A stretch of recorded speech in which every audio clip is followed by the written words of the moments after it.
Hi, I'm Pox. I'm Couchai. You're watching the Two Smart Guys show, where every week we bring you the latest in gizmos, technology news, and hacking your electronic stuff. And we're continuing a hack that we talked about last week, where the new magic lantern is out for some of the Canon SLRs, and it was enabling RAW. So now that you can capture RAW, what do you do with it? Yeah, so you've got these RAW files. We showed you how to create them last week, but we didn't tell you how to do anything with them. So, yeah. It's about time we did something with them. So here's the process. This is the process of getting them to the point to where you can actually work with them. So the process is you need to download a little converter program. This 5D to RAW, or it says 5D OSX to RAW, or RAW to DNG, yeah. RAW to DNG for Windows or Mac. There's this little program, and it'll take the RAW files that are created from Magic Lantern and just convert them all to DNG files, like individual image files. You'll end up with, hundreds or thousands of them, depending how long your video is. One for every frame. Yeah. Then you can open them up in your program of choice, which is, I found to be fairly limited to basically After Effects for me. So far, After Effects seems to work. I wonder if Premiere would bring anything in, by the way. You can do it in After Effects and then hot link it or whatever to Premiere. Okay. So that's one way of doing it. And it's pretty interesting. So like when you start to import it into Premiere, it brings up the same kind of dialog box that you get in Photoshop when you're processing RAW. So then you can do your adjustments at that point when you're bringing it in.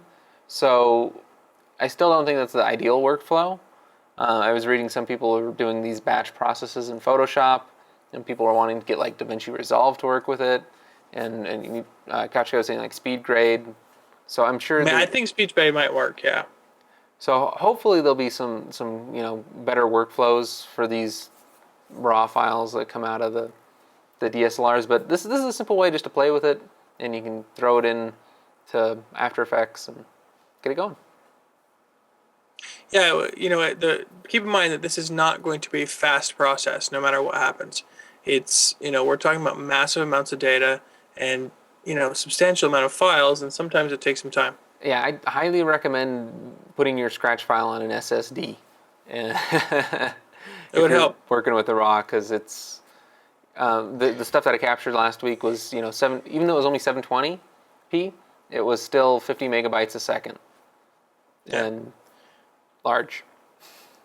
Before you try and do this for anything substantial, do a test to find out how your workflow is really going to work. The best test I've ever heard of is to take index cards and write 1 through 10 on the index cards, film them out of order, and then take them through your editing system and edit them into order. And it'll give you a good chance to tell how your editing system works. And you can film something like you would in real life, and then you just cut it together. Straight cuts, it doesn't anything fancy. You can, but the point of it is that you just need to be able to edit something together simply. And it's a great test to find out how well this system and how much time it's going to take to make your stuff work. Oh, that's kind of cool. Anyways, please subscribe to the feed. Watch our shows every week on this YouTube channel right here. You can feel free to tweet. I'm at Tommy5C on Twitter. I'm at Walking Crow. And you'll know more if you just subscribe to the feed right below. Yep. Oh, and next week we'll be talking about how to do color profiles. So like upgrading your ability on your DSLR. And this doesn't even require any real hack per se, except for the hack we're going to show you on how to get the software to do it if you lost your original disc. The hack is how to get the EOS software to work when you lose the disc, and then we'll add the color profile. Yep. All right. See you guys next week. This has been a Two Smart Guys production.